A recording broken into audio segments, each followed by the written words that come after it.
Hi guys, my name is Miller and welcome back to a new season video. In today's video, I'll go over all the important cars for this season, which are just the milestone car and the prestige car, and then I'll be talking about the next update, or basically the only one thing we know about what is coming up. To start off the claiming of the car like usual, the Mustang Shelby GT500 was probably the most anticipated car in the 2.3 update, as it's kind of a fan favorite. It's a car expected to match up against the Dodge Demon and the Hennessy Exorcist. Yes, it actually fits in perfectly well, with a dyno killing run of a low 7.9, with probably already people hitting a high 7.8. It's a great looking car and the color is quite dope. It's dark, but it fits amazingly well next to the other two American beasts. And now we have a Mustang in almost every tier, so we definitely need one in tier 2 as well. How about maybe the Bullet? From next season on, the GT500 will be pullable, and the showroom only shows a second available color, which is iconic silver. Talking about pullable milestone cars, from this season on you will be able to pull the Porsche Carrera 911 4S Cabriolet, in case you missed out on it. Doesn't look too bad in baby blue, does it? The season price car for season 75 is the BMW M5 competition package. Also a car that people were anticipating for a while, as M5 is one of the most popular sedans out there and it finally came to the game. It's a 5-star tier 4 car and the fastest BMW in game as of now. The M5 rocks a 4.4 litre twin turbocharged V8 that puts down 616 horsepower on all-wheel drive system, which means that no matter what pavement it's on, it can just tear the competition. The season price car is in this greyish color, while the milestone car will be in the iconic Marina Bay blue. In terms of performance, I honestly expected it to be up there with the Carrera 4S or the GTR and Attack package, but it has to settle down a little bit lower than a solid 10.5. But more info on that on the max performance tune video. As of now, the only thing I can tell for sure is that maxed out it can beat Donna for her Ferrari F50 in a Tempest 3 challenge. Prestige car. If you've seen my video on the Fast and Furious, the last one, you could have seen it coming already. The Porsche Cayman GT4 Warsteiner, the fastest tier 3 car.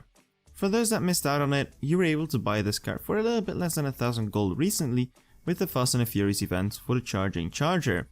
If you chose not to spend the gold, you can use the silver keys when the 10 times drop rate starts tomorrow, or you might already have it as it's been the prestige car back in season 51, or if you already had it from pulling it another time.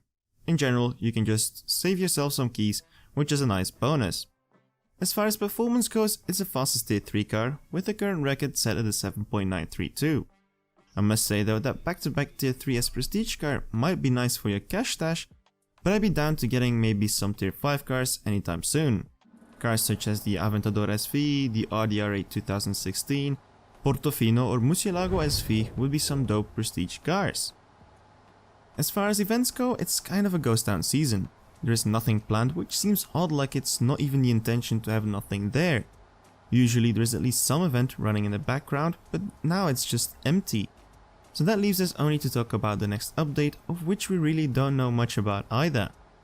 The update has to be released within the next 2 weeks, as there are no season cars left for after the BMW M5, so you can expect Android beta players to get their pre-update anytime soon. So far there are only 2 things known, of which one is an official one, and that is the implementation of a plus and minus button on the tuning screen. This has been communicated on their Tumblr page, but not much information has been released on that matter really since. The Tumblr page also refers to a garage reordering system in 2.5, which would be in June according to them, but I must say the communication has dropped a bit from their side, as the last known update from them officially dates back from March 18th. Return of live streams were also mentioned, where usually we would get lots of information from, and I looked forward to those, but it seems like those are not coming back anytime soon. The only thing that we know so far on the update is a tad more about the finale of the return of the Fast and the Furious series. As expected, it wouldn't be just the Chargers to win the flip car. What we know on this event is that it will start on May 25th, and according to this picture that rose up yesterday on Facebook and Reddit, some other cars will return as well. The picture states the Fast and the Furious collection, and it shows the Roman's Murcielago, Tage Subaru, and the iconic R34 alongside the flip car, which will be the final prize for the finale. Noteworthy is also the background, which could hint towards the return of the track we had back then when the Charger was the finale in the original return of the Fast and the Furious event. But overall, not really much is known, and the only remaining cars outside of all the ones that we've had so far are basically Dodge Demon, Tej's AMG GTS, the Stingray, which is a beautiful car, Letty's Rally Fighter, and the Eclipse. So will these be left out? I don't know, but I wish we could use them in some way or try to get those cars again for those who missed out on it. Who knows, maybe an event even arises before the 25th of May. Now I want to rant a bit about the float leaderboards, as I'm getting real tired of them.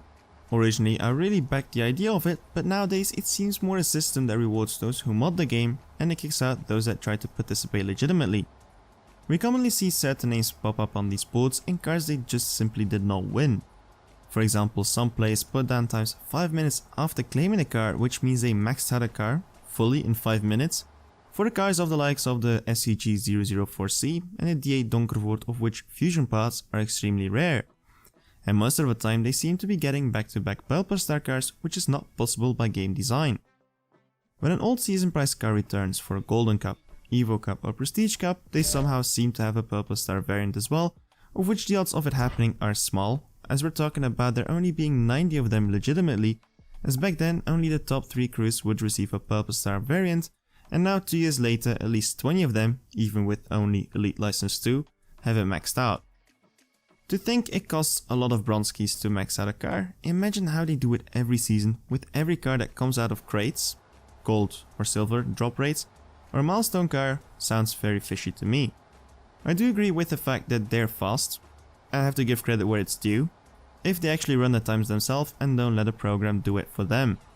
If you have no clue what I mean, you must have missed the GTX board where basically position 5 till way beyond 20 all got identical time onto the microsecond. Its nice rewards are increased for people outside of the top 1000 with a bonus to gold keys, but my frustration lays towards those that finish 101st and miss out on the top 100 rewards because modders snatched away positions unfairly. On the Charger event, for example, I finished 98th, which could have brought me in such a situation, which is very unpleasant.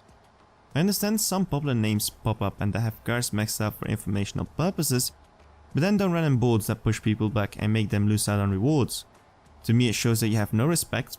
I get the cars maxed out on my dummy account, for example, and you will never see me run in any of these leaderboards. Have some dignity and run on the test run or regulation races, and don't ruin the player's experience for those that want to play the game the way it's supposed to be played.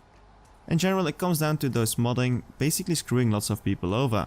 It might not happen to you if you're 75th or 750th or 7500th, but it does happen to those that are 2nd, 11th, 101st or even 1001st.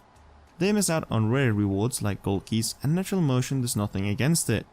Anyways, I'll close off here. You guys should be up to date unless more information comes out in the next 2 hours I'm making the video. If you enjoyed the video, don't forget to leave a like, subscribe for more content like this. My name is Miller, görüşmek üzere, and keep racing. Sorry for the poor Turkish over there.